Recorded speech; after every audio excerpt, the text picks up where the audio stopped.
YouTube channel पे सभी को मेरा नमस्कार। मेरा नाम ममता शास्त्री है। आज मैं श्रीमद् भागवत महापुराण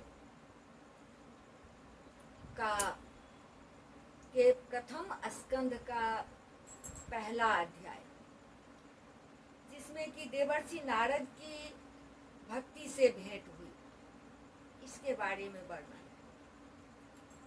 तो कृष्णं नारायणं वन्दे प्रजप्रियं, कृष्णं द्वैपायनं वन्दे पृथासुतम्। अपूर्व है। श्रीमद् भागवत महापुराण का एक श्लोक भी अगर कान में जाए तो अमृत तुल्य है। तो सच्चिदानंद रूपाय विश्वोत्पत्त्यादि हेतवे तापत्रय विनाशाय श्री कृष्णाय वयं नुमः। यं प्रव्रजन्तमनुपेतमपेतकृत्यं द्वैपायनो विरह कातर आजुहाव। पुत्रेति तन्मयतया तरवो विनेदोस्तं सर्वभूतहृदयं मुनिमानतोऽस्मि। सच्चिदानंद स्वरूप भगवान श्री कृष्ण को हम नमस्कार करते हैं, जो जगत की उत्पत्ति, स्थिति और विनाश के हेतु तथा आध्यात्मिक, आधिदैविक और आधिभौतिक तीनों प्रकार के तापों का नाश करने वाले हैं। जिस समय श्री सुखदेव जी का यज्ञोपवीत संस्कार भी नहीं हुआ था तथा लौकिक वैदिक कर्मों के अनुष्ठान का अवसर भी नहीं आया था, तभी उन्हें अकेले ही संन्यास लेने के लिए घर से जाते देखकर उनके पिता व्यास जी विरह से कातर होकर पुकारने लगे, बेटा बेटा तुम कहाँ जा रहे हो। उस समय वृक्षों ने तन्मय होने के कारण श्री सुखदेव जी की ओर से उत्तर दिया था। ऐसे सर्वभूत हृदय स्वरूप श्री सुखदेव मुनि को मैं नमस्कार करता हूँ।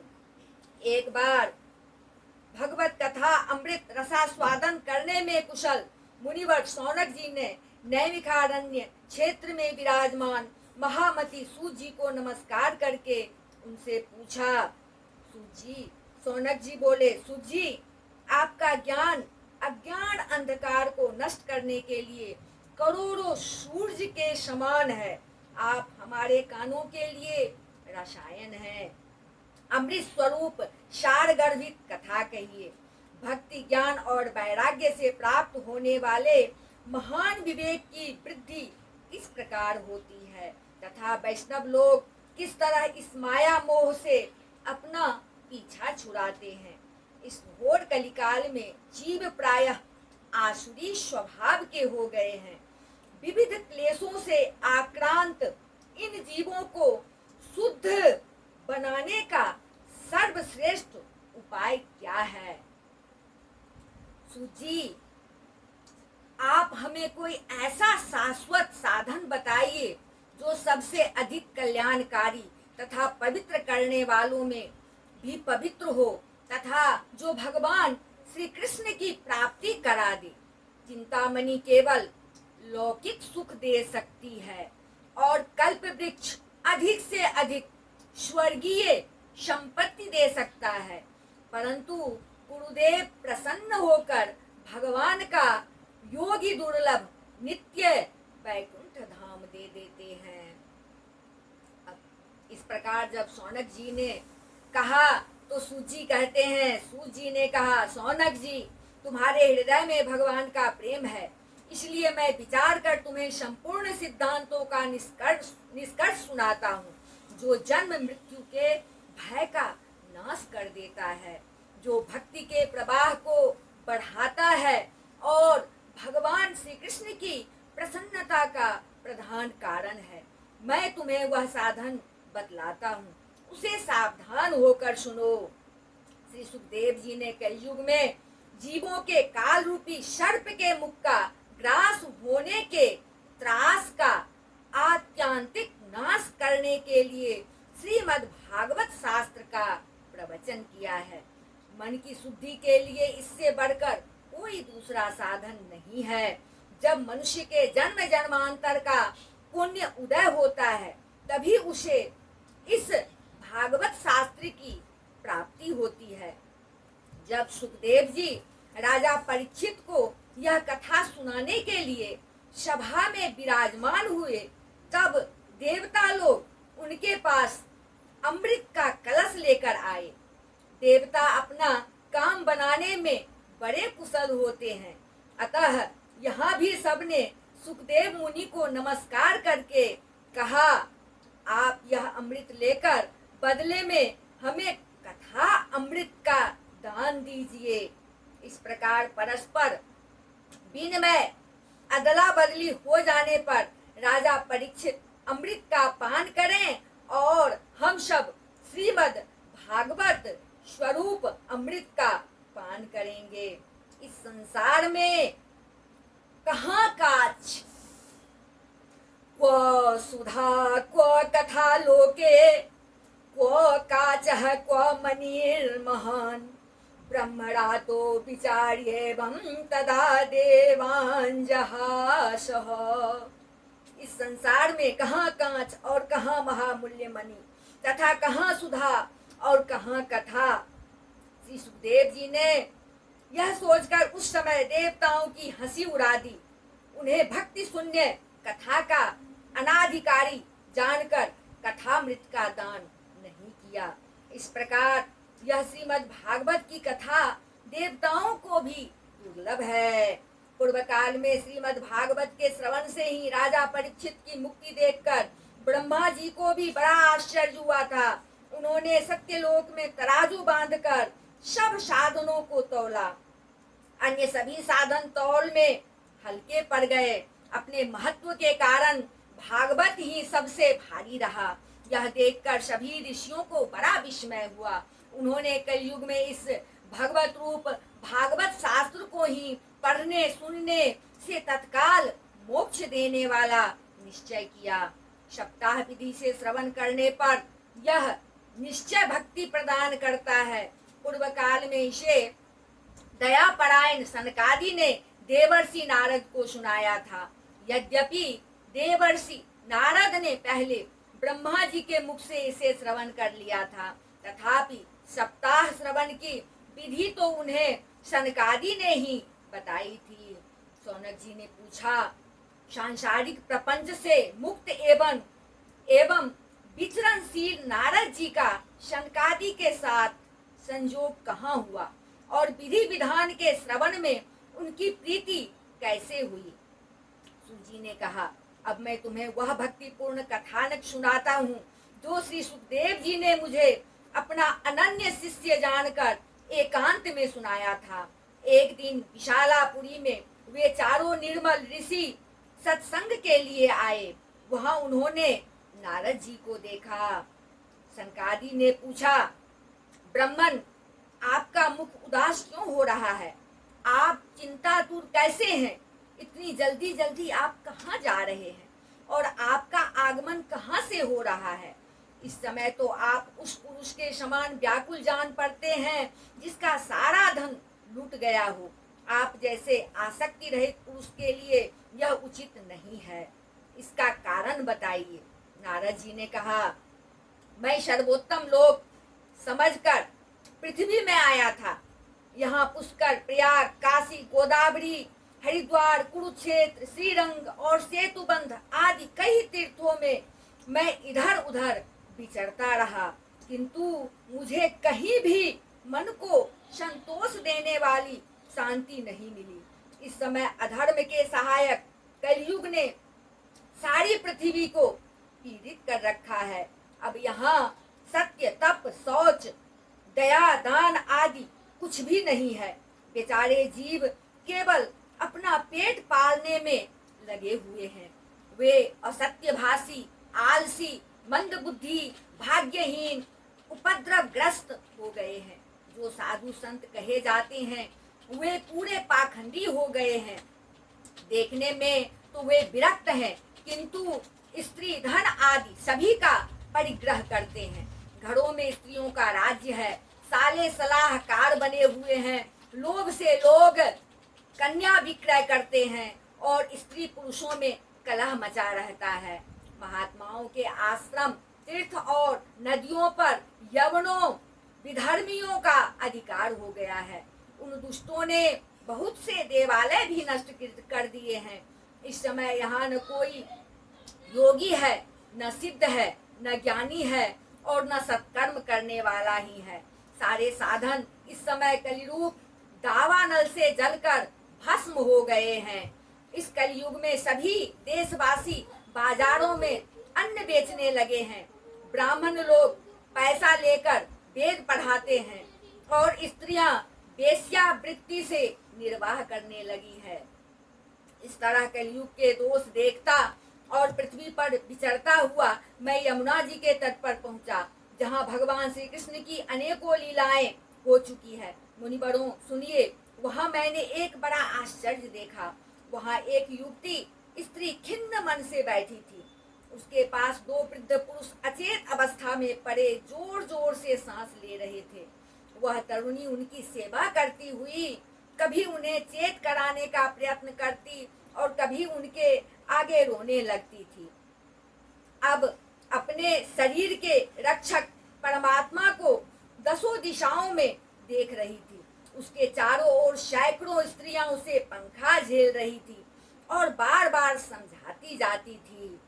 दूर से यह सब चरित्र देखकर मैं कुतूहलवश उसके पास चला गया।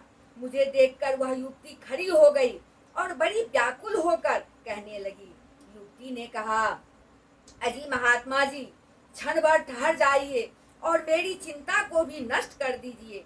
आपका दर्शन तो संसार के सभी पापों को सर्वथा नष्ट कर देने वाला है। आपके वचनों से मेरे दुख की भी बहुत कुछ शांति हो जाएगी। मनुष्य का जब बड़ा भाग्य होता है तभी आपके दर्शन हुआ करते हैं। नारद जी कहते हैं कि तब मैंने उस स्त्री से पूछा, देवी तुम कौन हो? ये दोनों पुरुष तुम्हारे क्या होते हैं और तुम्हारे पास ये कमल नयनी देवियां कौन है? तुम हमें विस्तार से अपने दुख का कारण बताओ। अब युवती ने कहा, मेरा नाम भक्ति है। ये ज्ञान और वैराग्य नामक मेरे पुत्र हैं। समय के फेर से ही ये ऐसे जर्जर हो गए हैं। ये देवियां गंगा जी आदि नदियां हैं। ये सब मेरी सेवा करने के लिए ही यहाँ आई हैं। इस प्रकार साक्षात देवियों के द्वारा सेवित होने पर भी मुझे सुख शांति नहीं है। तपोधन, अब ध्यान देकर मेरा वृत्तांत सुनिए। मेरी कथा वैसे तो प्रसिद्ध है, फिर भी उसे सुनकर आप मुझे शांति प्रदान करें। मैं द्रविड़ देश में उत्पन्न हुई, कर्नाटक में बढ़ी, कहीं कहीं महाराष्ट्र में सम्मानित हुई, किंतु गुजरात में मुझको बुढ़ापे ने आ घेरा। वहां घोर कलयुग के प्रभाव से पाखंडियों ने मुझे अंग भंग कर दिया। चिरकाल तक यह अवस्था रहने के कारण मैं अपने पुत्रों के साथ दुर्बल और निस्तेज हो गई। अब जब से मैं वृंदावन आई तब से पुनः परम सुंदरी सुरूपवती नव युवती हो गई हूँ, किंतु सामने पड़े हुए ये दोनों मेरे पुत्र थके मांदे दुखी हो रहे हैं। अब मैं यह स्थान छोड़कर अन्यत्र जाना चाहती हूँ। ये दोनों बूढ़े हो गए हैं, इसी दुख से मैं दुखी हूँ। मैं तरुणी क्यों और ये दोनों मेरे पुत्र बूढ़े क्यों? हम तीनों साथ साथ रहने वाले हैं। यह विपरीत दशा क्यों? होना तो यह चाहिए कि माता बूढ़ी हो और पुत्र तरुण। इसी से मैं आश्चर्यचकित चित्त से अपनी इस अवस्था पर शोक कर रही हूँ। आप परम बुद्धिमान एवं योग निधि हैं, इसका क्या कारण हो सकता है, बताइए। नारद जी ने कहा, साध्वी, मैं अपने हृदय में ज्ञान दृष्टि से तुम्हारे संपूर्ण दुख का कारण देखता हूँ। तुम्हें विषाद नहीं करना चाहिए। श्री हरि तुम्हारा कल्याण करेंगे। सूची कहते हैं, मुनिवर, नारद जी ने एक क्षण में ही उसका कारण जानकर कहा। नारद जी ने कहा, देवी सावधान होकर सुनो। यह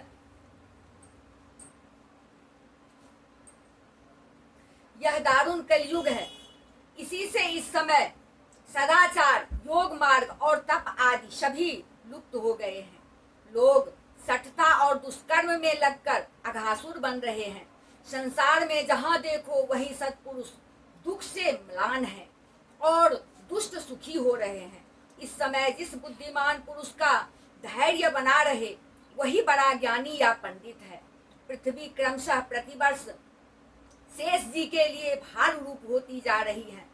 अब यह छूने योग्य तो क्या, देखने योग्य भी नहीं रह गई है और न इसमें कहीं मंगल ही दिखाई देता है। अब किसी को पुत्रों के साथ तुम्हारा दर्शन भी नहीं होता। विषय अनुराग के कारण अंधे बने हुए जीवों से उपेक्षित होकर तुम जर्जर हो रही थी। वृंदावन के संजोग से तुम फिर नवीन तरुणी हो गई हो। अतः यह वृंदावन धाम धन्य है, जहाँ भक्ति हर जगह नृत्य कर रही है। परंतु तुम्हारे इन दोनों पुत्रों का यहाँ कोई ग्राहक नहीं है, इसलिए इनका बुढ़ापा नहीं छूट रहा है। यहाँ इनको कुछ आत्म सुख की प्राप्ति होने के कारण ये सोते से जान पड़ते हैं। भक्ति ने कहा, राजा परीक्षित ने इस पापी कलयुग को क्यों रहने दिया? इसके आते ही सब वस्तुओं का सार न जाने कहाँ चला गया। करुणामय श्री हरि से भी यह अधर्म कैसे देखा जाता है? हे मुनि, मेरा यह संदेह दूर कीजिए। आपके वचनों से मुझे बड़ी शांति मिली है। नारद जी ने कहा, हे बाले, हे युक्ति, यदि तुमने पूछा है तो प्रेम से सुनो। हे कल्याणी, मैं तुम्हें सब बताऊंगा और तुम्हारा दुख दूर हो जाएगा। जिस दिन भगवान श्री कृष्ण इस भूलोक को छोड़कर अपने परम धाम को पधारे, उसी दिन से यहाँ संपूर्ण साधनों में बाधा डालने वाला कलयुग आ गया। दिग्विजय के समय राजा परीक्षित की दृष्टि पड़ने पर कलयुग दीन के समान उनकी शरण में आया।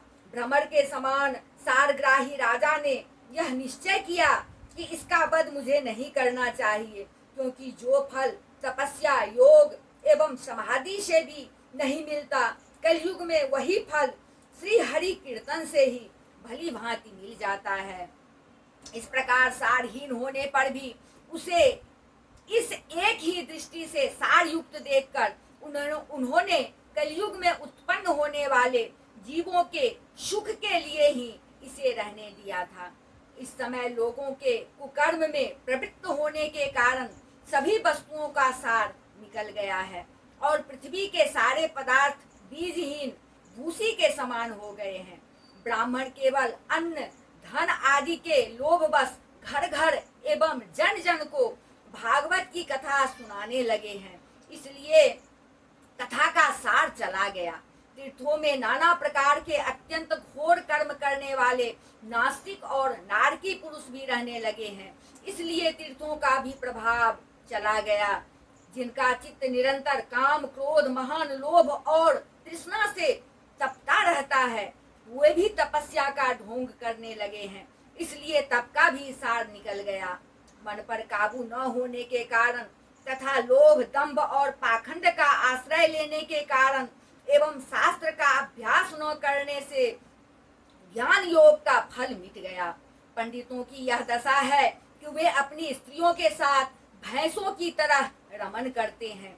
उनमें संतान पैदा करने की कुशलता पाई जाती है। मुक्ति साधन में वे सर्वथा अकुशल हैं। संप्रदाय के अनुसार प्राप्त हुई वैष्णवता भी कहीं देखने में नहीं आती। इस प्रकार जगह जगह सभी वस्तुओं का सार लुप्त हो गया है। यह तो इस युग का स्वभाव ही है, इसमें किसी का दोष नहीं है। इसी से पुंडरीकाक्ष भगवान बहुत समीप रहते हुए भी यह सब सह रहे हैं। सूत जी कहते हैं, सौनक जी, इस प्रकार देवर्षि नारद के वचन सुनकर भक्ति को बड़ा आश्चर्य हुआ। फिर उसने जो कुछ कहा उसे सुनिए। भक्ति ने कहा, देवर्षे आप धन्य हैं, मेरा सौभाग्य था जो आपका समागम हुआ। संसार में साधुओं का दर्शन ही समस्त सिद्धियों का परम कारण है। आपका केवल एक बार उपदेश धारण करके कयाधु कुमार प्रहलाद ने माया पर विजय प्राप्त कर ली थी। ध्रुव ने भी आपकी कृपा से ही ध्रुव पद प्राप्त किया था। आप सर्व मंगलमय और साक्षात श्री ब्रह्मा जी के पुत्र हैं। मैं आपको नमस्कार करती हूँ। इति श्री पद्म पुराणे उत्तरखंडे श्रीमद्भागवत महात्म्ये भक्ति नारद समागमो नाम प्रथमोध्याय। बोल वृंदावन बिहारी लाल की जय। जय श्री हरि, जय श्री हरि, जय श्री हरि। श्री कृष्ण गोविंद हरे मुरारे, हे नाथ नारायण वासुदेव, हरे मुरारे मधुकैटभारे, गोविंद गोपाल मुकुंद कृष्ण।